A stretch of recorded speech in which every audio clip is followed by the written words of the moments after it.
What's up, everybody, and welcome back to Taking the Pin. Today, we are talking about Karrion Kross, who, at current, is a WWE alumni. Mm-hmm. We'll see if that's the case for however long, basically. Yeah, bit of a confusing one because there's been such a build-up for Karrion over these past, 8 months, really, since the turn Mm-hmm. of the year. There's really been a cry out for him to be used more on TV. And it seemed like it was building up nicely for him. And then we got to SummerSlam, lost to Sami Zayn, and with his exit of the arena, it very much looked like it could be it for a while. Mm-hmm. And then you go to obviously the past week, or the past weekend, I should say, and you've got Cross announcing that his contract's up, as well as Scarlett, his wife, announcing that his contract's up. And we are now sitting here on the middle of August now, kind of scratching our heads as if to wonder, is this a work, or is this actually something we need to be more concerned about? So yeah, that's what we're going to talk about today. We're going to talk all about Karrion Kross, our Killer Kross as he's now known on the independents, if his tweets are to be believed. And yeah, we're going to take it from there. So Bragster, give me your thoughts on the current situation with Karrion Kross, and what do you think his long-term future looks like? I think it's a real shame. I think my opinions about Cross have been very well known on this podcast for the entire year. And no matter what the video was, even my GM, when we do those videos, my opinion on Karrion Kross still seeps through, because it's one of those where he's just found himself, similar to how Drew sort of found his sort of character. I felt like Kross had found his character, found the thing that connected with the fans beyond I'm a badass wrestler that's a bit spooky. He found something. He found that thing that just made him different. And it didn't matter if he won, lost feuds. It ultimately did not matter. What mattered was the stories that were being told. Like, even losing to Sammy, some people will disagree, but in the end, I feel like even losing wouldn't have hurt him, because at the end of the day, he pushed Sammy to his limit, and Sammy then proved himself to, yes, be right, but it was a matter of Kross pushed him to his limit, so Sami Zayn would find that killer instinct. Boom, you told the story. Then Sammy can move on to other things and maybe use that killer instinct to win titles, etc. I think it's a real shame. I also think it's a shame we're sat here asking, is it real, is it not? Because it sets a very dangerous precedent going forwards if this is a work. Because the one thing that should not be joked about, should not be worked with fans, is people's jobs. That's plain and simple. Because then it becomes a bit of an insult. It's different in the case of R-Truth. That was a movement that then turned that around.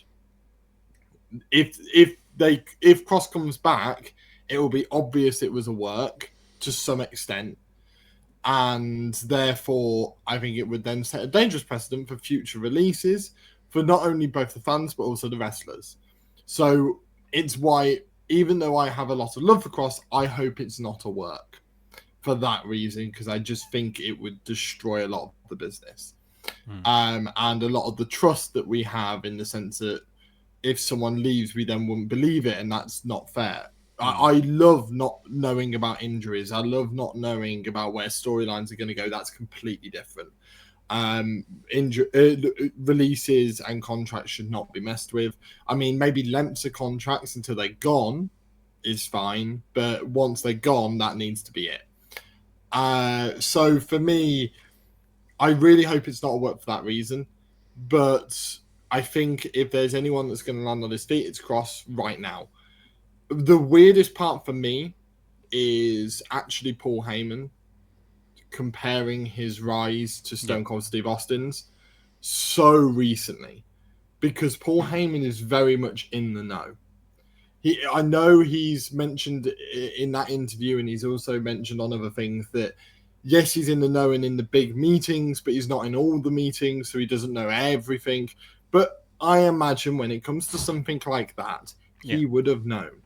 So for him to say that so close is either him basically nudge WWE, listen to the fans, or it's a little bit of actually he's sort of taken that step back and used that interview not to speak like a WWE employee, not like a higher up in the WWE. Mm-hmm. And again, I don't mind which of the two it is, but it does make it a little bit weirder because it's just like, well, it's almost like you imagined the WWE was like in control of partly what Heyman says. It's kind of coming here obvious now that maybe that wasn't the case, because they gave us a bit of hope and then it was kind of rug pulled under our eyes. It's a tough pill to swallow. Obviously it's not a release, it's just a not re-signing. I'm glad he got a SummerSlam match to do so, but again, that's weird because wrestlers have had pay-per-view matches as their last ones. Yeah. But unless you're a main eventer, very, very rarely do I remember anyone that wasn't in the main event scene having their last match at the company on a Big Four pay-per-view. Mm-hmm. So that then makes it feel a bit weird. Mm-hmm. I think there's a lot of things about this that feel off, and that's what's led the fans to sort of feel off about the whole situation. Mm-hmm. And I really hope that Kross can capitalize on this, use that to bolster his character, in the sense of, okay, the fans feel off because what happened to me was wrong. I'm going to right that wrong by taking over this company. Yeah.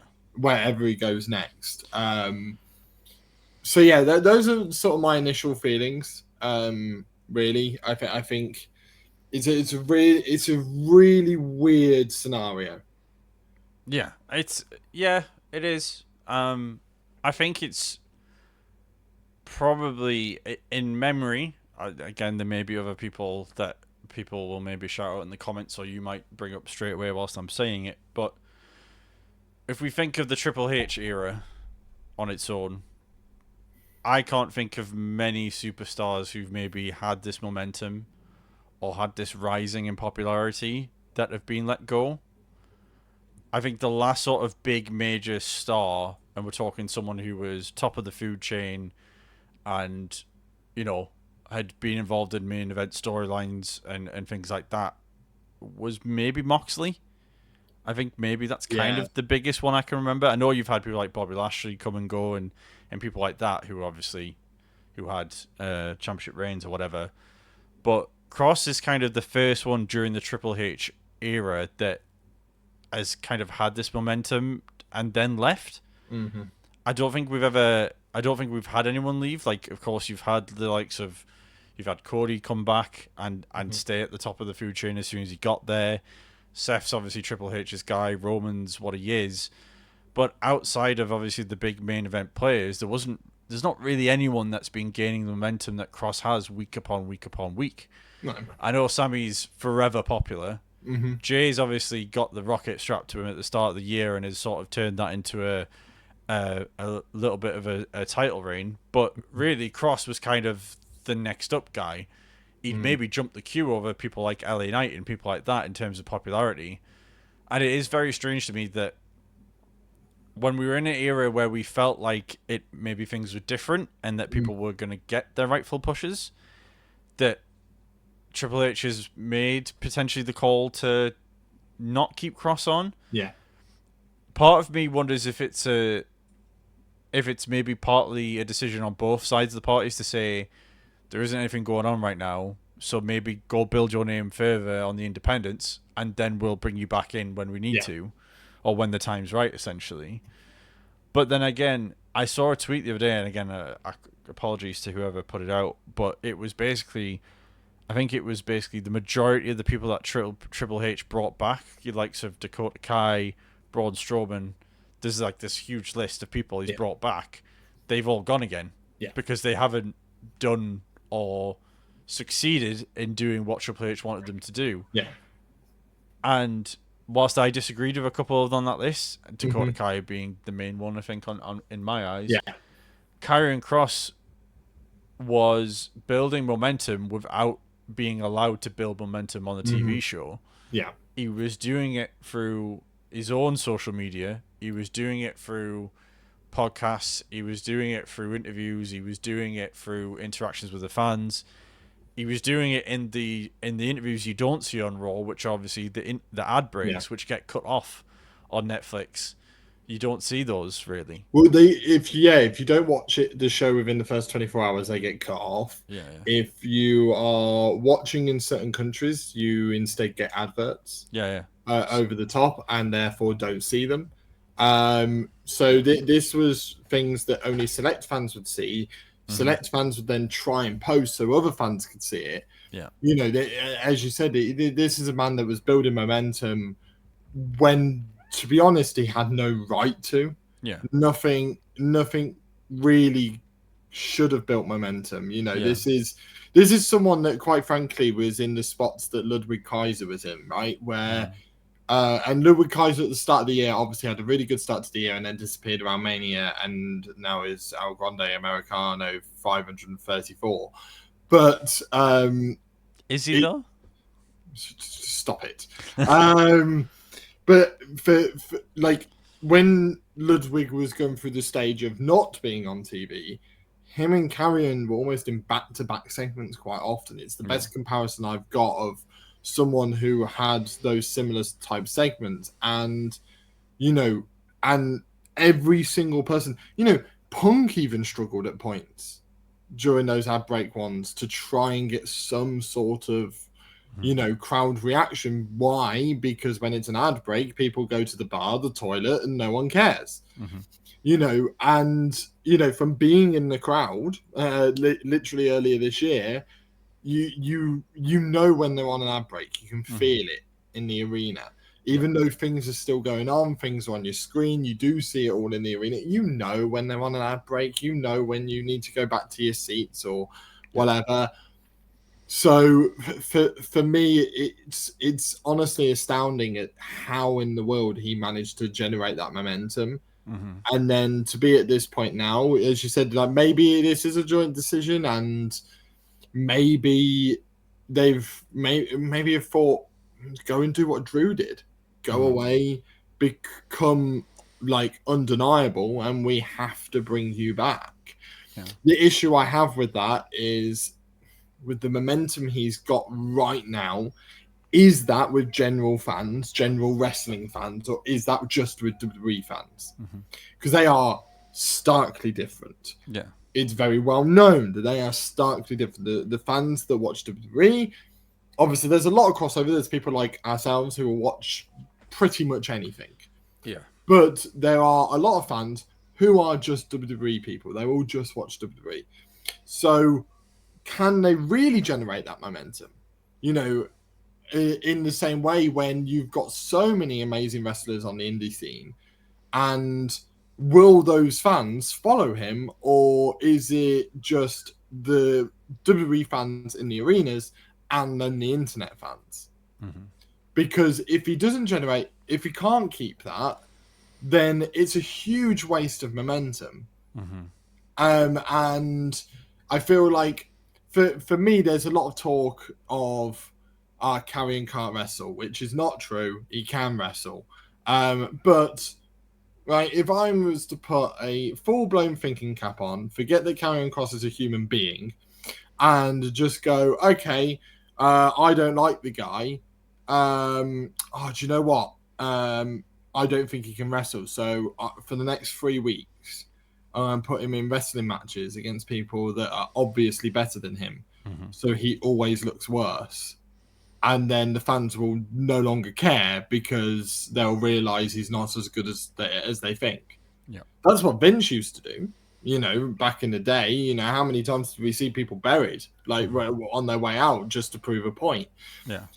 And it's, if that, like, they wanted to just waste the momentum, why didn't they then use that to build other people up? Sammy did, like, as much as Sammy, storyline wise has benefited, you could have maybe had a Carmelo Hayes beat him or something, just generate that bit of momentum, you know, on the way out. It all of it feels odd. Basically, is it like in terms of if you haven't re-signed him, then why have you wasted the momentum? Mm-hmm.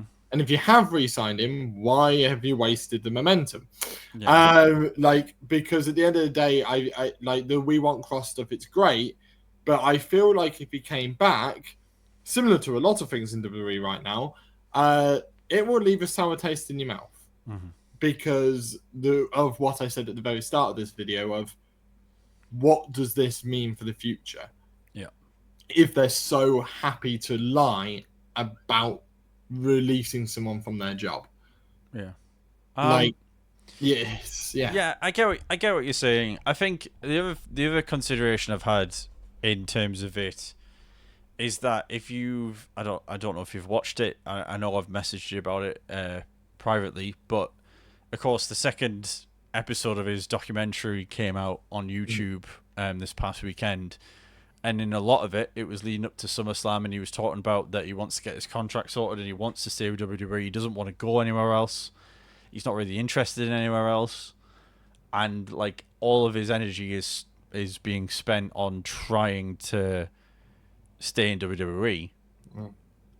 I think personally that stuff like that can hurt him, because if he does go, say, independent and tries to do it on his own, sure, week to week he will find dozens, if not hundreds of thousands of places that'll take him on and have him on a show. Like that's no question. But to build momentum outside of WWE is going to be very difficult to do if he's not at least linked with, like, say, a New Japan or I wouldn't say AEW, because I don't necessarily think that's where he's going to end up. But I also like, wouldn't want him there either. no, I don't. But like, again, he's not going to go to TNA because of what's happened. Like, Yeah, like they're now linked so closely with WWE, so it's kind of like well, if Cross ends up going there, how does that work? And people are going to be even more confused, and like, yeah. I just don't know if that makes sense. There may be something in it, and that in TNA for him, I don't know. But my general feeling of him saying a number of times in that documentary, I don't want to be anywhere else, is potentially going to hurt him in terms of getting offers from other places, because yes, he's a big star right now, but then if you've got a star coming in who's clearly saying, I want to be at this other place, it's not like when Cody left, because Cody was like, F these guys, I'm going to go make my name, and I'm going to go everywhere, wrestle everywhere, and start my own company and build that to be something of its own. Yeah. Those are two totally different mantras. And again, you've had other superstars like Corbin got released, and he's happy he's not in WWE, he's doing his own thing, but might go back one day. Yeah. It's one thing to say that, it's one thing to say, I want to be here and I don't know why I'm not here. Yeah. So like, for me, I don't struggle to see how he's going to keep the momentum going, because he's very savvy at the social media stuff. He's very savvy clearly as an entrepreneur and as a self-promoter, because he wouldn't be in the position he's in now if he wasn't. But I just struggle like to keep that momentum going and be as positive as it has been these past 8 months is going to be very tricky to do without some sort of boost from somewhere outside of WWE, and I don't know where that comes from. Maybe it's a New Japan appearance, and maybe he's like builds into like their, I can't remember what the name of it's called. It is clear in my head. Their WrestleMania that they always do in January.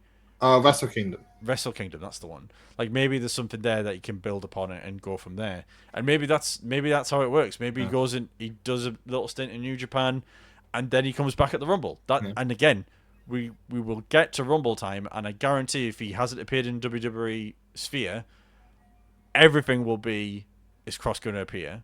Because it's only 4 months away now, which is kind of scary to say in and of itself. But like, but yeah, I struggle to see, based off that documentary, and clearly his heart lies being in WWE and making it a success in WWE, how he's going to do that.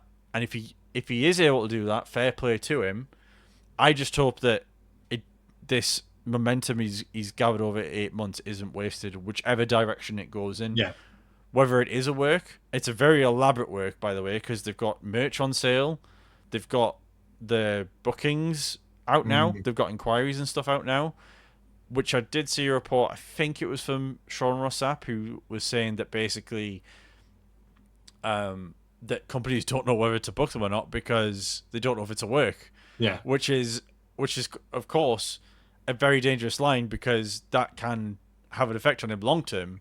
Yeah. Because he might not get a booking for 2 months, and then when people realize he can't be booked, what does it do then? And it's kind of like, but I find it very bizarre that a guy with this momentum and this much goodwill in the bank that he's got, because again, they could have put Kross in anything. Like, they could have put him in this stuff. They could have put him in a feud with Grande Americano. It would have been ridiculous, but it would have been over with the crowd. Like, he could have done literally anything in WWE. Yeah. And the way they've gone is to decide, no, we're not doing that.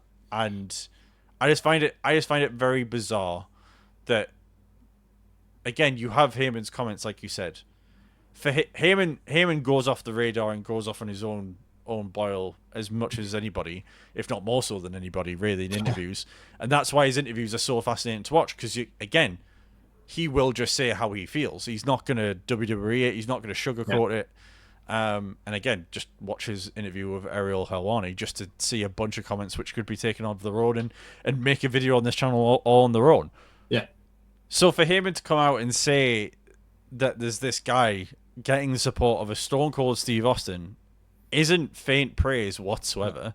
Like, if it was some random person saying it, like if it was one of us saying it, or it was like, one of the many internet reporters that say it, you can take it with a pinch of salt. But when the guy who's been in the wrestling business knows the wrestling business better than, quite frankly, anybody, really, that currently works in wrestling today, says something like that, it has weight to it, and that sort of support shouldn't be going unnoticed. And I just hope it's not the beginning of people get a bit of momentum and don't get it used.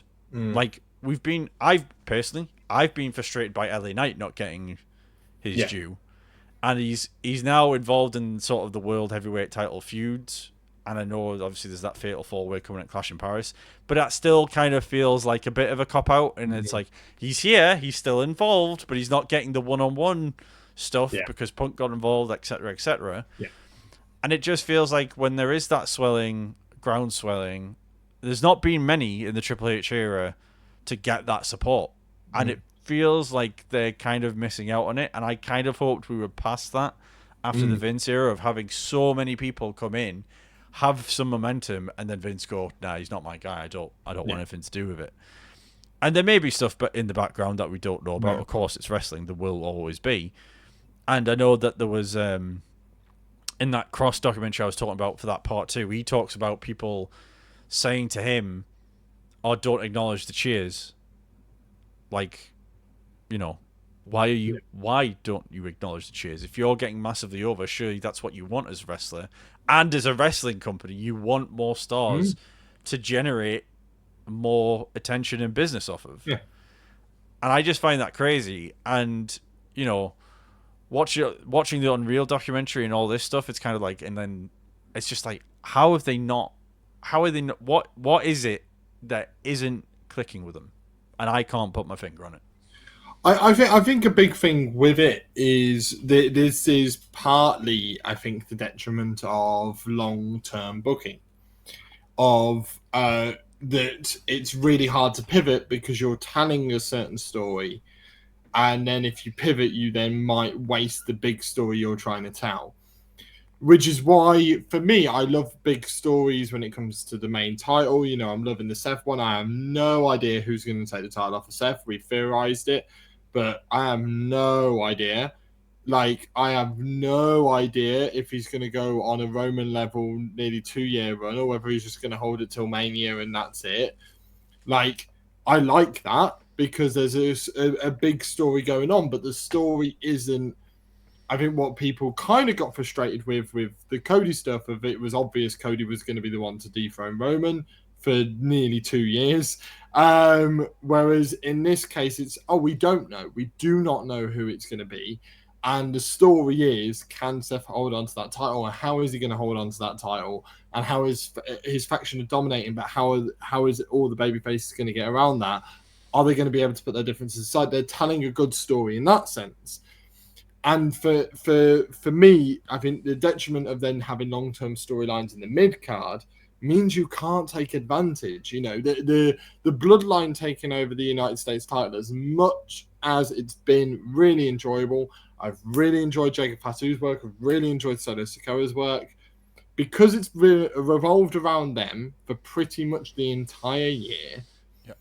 It gets to a point where anyone on that brand, Carmelo Hayes, can't then develop momentum, can't then be involved in the title picture, can't have those matches, can't have a 2-3 pay-per-views of having a match, maybe losing here and there, losing on TV, maybe it becomes a triple threat, you know, like we saw with the women's division a little bit recently with the IC title, where that sort of pivoted multiple times as reported, that it was not actually the plan to have Lyra versus Becky. That's the sort of flexibility the mid-card titles need. So people like LA Knights, people like Karrion Krosses can keep that momentum. The only reason LA Knight has kept his momentum is because he held the United States title. They kept him busy. It's a big, like, you look back in the day, 20 years ago, what was the big use of the tag team titles? To keep main eventers busy when they weren't in the main event scene. That's what's supposed to happen, is you're supposed to use these titles to help keep other people busy. And if you have every single title having a long-term story, as great as they are, and when they culminate, it's amazing. It's moments like this where this is what we lose through having that. Yeah. With every title is we lose the chance to go, this person has momentum, let's go. You know, let's put them in the title picture. Let's do a shock title change out of nowhere, where on one show Karrion just turns up on SmackDown, challenges for that title, wins it off a solo out of nowhere. You know, something like that, which, you know, used to happen way back when. It doesn't happen anymore, because no, this person must hold this title so they can lose to this person, so then we can go into this storyline 6 months down the line. It means that there are certain people that then suffer now, and unless you can ride the wave of uncertainty, like someone like Carmelo Hayes seems to have done, of just managing to stay just enough relevant where everything's okay, and he seems to be getting some sort of mini push now. You know, unless you can ride that wave, it's so difficult to. And we've, as you listed a few people before who have been released, that's what's happened to them during the Triple H era, is they couldn't ride the wave of uncertainty, and they just ran out of plans. They ended up being like, well, you're not part of the long-term plan, so we may as well just cut our losses now. And, you know, rather than, you know, how many people did we all grow up watching that were just TV merchants, you know, would turn up on TV, would wrestle on TV every week, but would never really be involved in storylines per se, or maybe mini ones, but they were always on TV. The whole joke of Teddy Long and the Undertaker thing, the whole point of that was to keep the Undertaker busy when they had nothing to do. Like, it was, and I think that I feel like the long-term stories, as great as they are, this is the one detriment, is you can't just shove an IC title or a US title on someone like Kross out of nowhere and let them have a bit of momentum, because it then ruins this long-term story you're trying to tell. Yeah, 100%.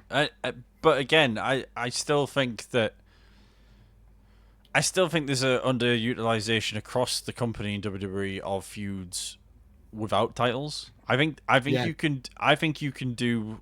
I mean, we've seen it with Punk and Drew. I know obviously they involved Money in the Banks and cash-ins or failed cash-ins, and, you know, Drew the whole thing started with Drew at Mania, Yeah. and then went from there. Well, I say that it started at the Rumble technically, but you know what I mean. But Mhm.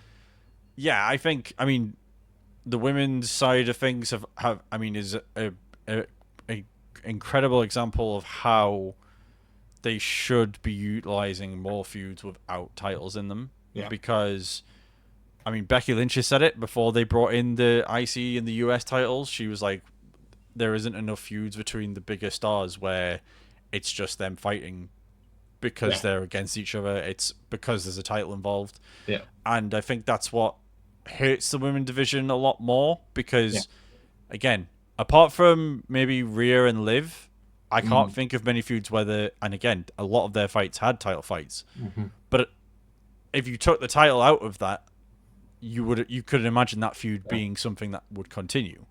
Well, one of the best things from this year is Jade Cargill and Naomi's entire storyline that has been going on since January. Not a single one of their matches was for any prize. Yeah. It was just for the hatred of each other. Yeah. And that is so good. Why? Because when later down the line, when there is something down the line and they do meet, the crowd is going to react in the first instance because they go, oh my God, these two are meeting again. Mm-hmm. And then they'll have the realization, oh, and it's for this. Yeah. So therefore, you're almost generating double the momentum. You know, there are so many iconic feuds that did that. Yeah. And I think you look at both of them on the roster now, Naomi's getting huge reactions and is now the champion. And let's be honest, it's looking as if Naomi is probably going to hold that title for longer than they originally planned, purely because of the crowd reactions that she's getting and how good she's generating momentum. Jade Cargill, yes, okay, she didn't win the title, but there's momentum there to the point where I actually pit her as my personal pick to win the Royal Rumble this year, because there's a level of adversity of she's finally lost. You know, she's had that big loss, and we haven't quite really had that, where a clean loss, major loss has happened to Jade Cargill, and now we're going to see how that affects her character. But that is an exciting story away from the title. Mm-hmm. Until maybe we get to something like the Rumble where she goes, this is my moment, I've worked on myself a little bit more. Yeah. I mean, there's, you know, so many, as you said, there's so many instances where these types of feuds have helped generate so much history. You know, the reason why Cody's entire win of the title worked so well was because of his history with Seth. Mm-hmm. Despite their history, it didn't matter because his hatred for Roman was so much more. And now they've developed a respect where Seth won't attack Cody, even though he's the biggest, baddest heel. Mm-hmm. Oh, wait, who holds both of the titles and is going to end up facing each other at Crown Jewel? That is the really good storytelling that's going on in that instance, all of which developed without a title. Yeah. And that's the beauty of wrestling. You look back at the best matches, a lot of them do not have titles on the line or have had a long-term feud that is built to the eventual title match because of the history that they've got together. Yeah. There is a major issue of not putting enough emphasis on other feuds. I think it very much feels like for some reason a pressure to put every title on every pay-per-view or certain titles on every pay-per-view, and not fill it with these individual feuds that have been going on. Yeah. And that's why SummerSlam was a bit of a breath of fresh air, because we got a lot of that. Mm-hmm. So for me, I feel like there's an issue that they need to address, and that issue has been getting better since the Vince era. I'm like far happier as a wrestling fan now, but this is a prime example of the lack of care you can show towards certain parts of your show can then diminish certain people. Mm-hmm. And Karrion Kross is unfortunately a huge victim in that. Yeah. So to finish this off then, Karrion Kross. Do you think we see Karrion Kross in a WWE ring in the next, I don't know, 365 days. Like if we clicked back on and hit record again on the 13th of August 2026, do you think we see Karrion Kross back, or do you think this is a sustained period outside of WWE? I think this is a sustained period for me. I think that there are three places that immediately come to mind, which is TNA, obviously with the WWE connection, and it being a much better place than when Cross left it. Mm-hmm. For me, GCW is like the place, and like Bloodsport, Yeah. like Josh Barnett's Bloodsport events, right? I think that I think what Cross needs to do and what he's going to do is basically what Drew McIntyre kind of did, and kind of Matt Cardona. But the difference is with Matt Cardona is he very much became the king of the indies, whereas Drew McIntyre, you always felt the entire time he was on the indies, this was his proving ground to go huge middle finger to everyone else. Yeah. Right, and just show off on the indies that I can main event these events, I can elevate the indie wrestling scene, and I think Cross needs to do that. Mm-hmm. I think that this, if he went to somewhere like GCW, like next, like not, I'm not saying that next week, but next month, right? If I do think he will take a couple of months off. I think that it will be, even though he doesn't have to because his contract has expired. Mm-hmm. And they can go straight. I think him and Scarlett will take a couple of months off. I think that they're probably going to work out how we're going to navigate this now. Yeah. And use this momentum. And I honestly think turning up in something like an NWA, a GCW, maybe even coming over to the UK for a bit, having a really good stint in like a Rev Pro or a Progress or something like that would do really good things for him, to the point where it would generate that buzz online of, oh my God, Karrion Kross is here. Oh my God, Karrion Kross is here. I actually think that not going to the major promotions is actually the best move for him. Yeah.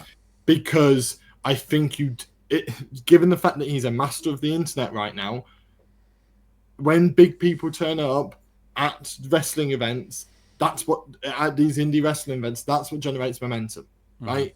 You know, Rev Pro had their Revolution Rumble the other month, and I was at that event, come out of the event, ended up being at work the next day, went on Twitter the next day, and Eugene's entry into that Rumble was everywhere on my Twitter. Yeah. And that's just one appearance. That's not like a sustained, I'm going to do this storyline. You know, if he came over and attacked, you know, RKJ, Michael Oku, Leon Slater, you know, Connor Mills, you know, James Joshua. There's just so many. There are so many different names that he could choose from, and I'm barely even thinking of people. But if he comes over and has these like really hard hitting matches, some really cool grounded matches, very non-WWE style maybe matches, something a bit different, really generate momentum, stay in a company for a few months, have that storyline, go away somewhere else, go to GCW, attack someone else, generate momentum where it feels like Cross can go anywhere. But when he arrives somewhere, he's then there for a few months. You know, DPW, another brilliant promotion in America that's generating a lot of momentum and does really well on the internet. Go over there, generate some momentum, work with some people that maybe haven't been in the ring for as long. You know, bloody hell, you've got Chris Denker and Brandon over there, who are YouTubers who have now began wrestling. What a way to generate momentum on the internet is if you went and attacked them and had a match or two with them and really not only elevated them, but elevated you at the same time. Very much, again, what Drew McIntyre did. I think that he needs to follow that model. And if he followed that model, I do believe he comes back, just not in the next year. I think that if he follows that model, we will see Karrion Kross in the ring again, and it won't be the same Karrion Kross. It'll be the way Drew McIntyre came back, a very different person, very different character, something that we haven't seen before and that we can really root behind. Yeah, I don't necessarily disagree. I think I disagree slightly on that last part. I don't think he'll necessarily come back a totally different character. I think he'll just come back enhanced, essentially. That he'll have maybe, I mean, I don't know how much more of his craft he needs to refine at this point in his career, but I think there'll be more momentum he can garner from it, and he'll come back and he'll be able to go straight back into the main roster and do his own thing. The only thing I will say is that in terms of not disagreement, I guess isn't the word, but if you look at Karrion's age, he is 40. Drew is 40 himself, so like, yeah. Of course, when Drew went away, Drew was very much in the infamy. Yeah. He was on the rise in his career and like had that ability to go have those few years away. I don't think Karrion has that time. No, because I don't again, wrestling wise, in terms of his peak, he's kind of in it now. Yeah. He's probably got 4 or 5 years there, as long as he looks after himself, which I'm sure he will. I think there's a good chance that he goes away, does a couple of stints, and then maybe after WrestleMania we might see him back if all has gone well. Because again, like you say, he could do those stints. He could go garner some interest and do a few things that are unexpected or whatever. But yeah, I personally feel we will see him again. It's hard to say within a year, but if I was to pick in terms of momentum, and if he has continued on this journey he's on, that Raw after WrestleMania could be a really nice spot for him to turn up in, and really give him some feuds to get into between now and then as well on the indies. So we'll have to wait and see. But yeah, let us know what you think, folks, because again, this is one that I keep going backwards and forwards on my mind, and I'm sure Bragster has about 15 million thoughts on it, and we've already expressed about 10 of them. So yeah, we shall leave it there for today. Let us know down in the comments what you think of Kross's release. Will you be picking up his merch that he's just released, and will you be going to see him at a show at a venue near you when he gets booked? Because I'm sure he will. And as always, folks, if you want to see more wrestling content, hit that like button, hit subscribe, and we will catch you on the next one. See you soon.